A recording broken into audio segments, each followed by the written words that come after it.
நான் ஏழைகள்ல ஒருத்தனா இருக்கணும்னு ஆசைப்படுறேன். மக்களை மிஞ்சின அதிகாரமும் இல்ல, அரசாங்கமும் இல்ல. நடந்து முடிஞ்ச சட்டசபை தேர்தல்ல 234 தொகுதியிலையும் டெபாசிட் இழந்த ஒரு வேட்பாளர் இருக்காரு. அது வேற யாரும் இல்ல, இந்திய ஜனநாயகம் தான்.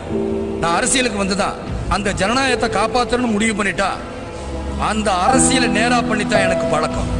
இதோ வருவேன், வரமாட்டேன், சைடுல நின்று எட்டி பார்ப்பேன்னு பூச்சி தூண் வந்து இன்னைக்கு வந்து ஆளுங்கட்சிக்கு பெரிய கேரளா ஜால்ரா போடுறீங்க. ஜிங் சக் ஜிங் சக் ஜிங் சக் ஜிங் சக் ஜிங் சக் ஜிங்.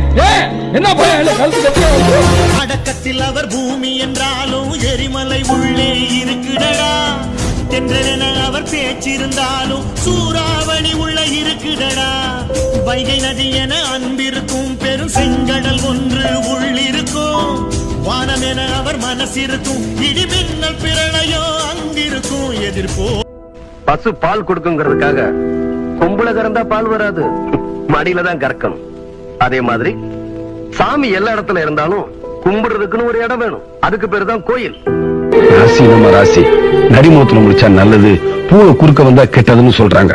அப்படி பார்த்தா எல்லாரும் வீட்லயும் நிறைய வளர்க்க வேண்டியதானே, எதுக்கு பூனைய வளர்க்குறாங்க?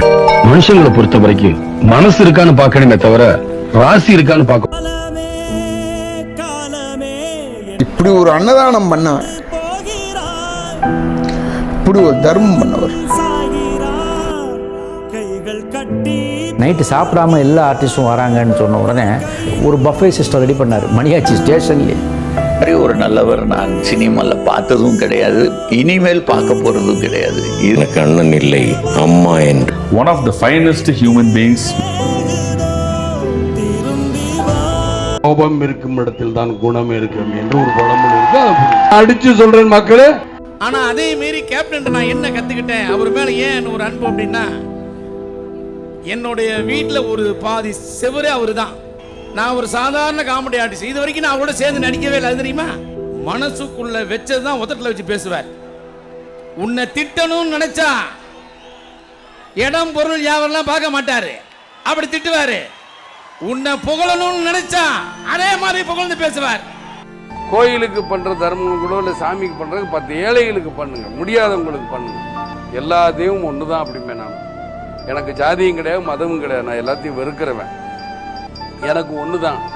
என்னை பொறுத்த மட்டும் நம்ம என்ன தமிழ்நாடை கேட்க போறோமா, இல்லை ஆந்திராவை கேட்க போறோமா, இந்தியாவை கூடன்னு கேட்க போறோமா? ஆண்டவன் இல்லையே.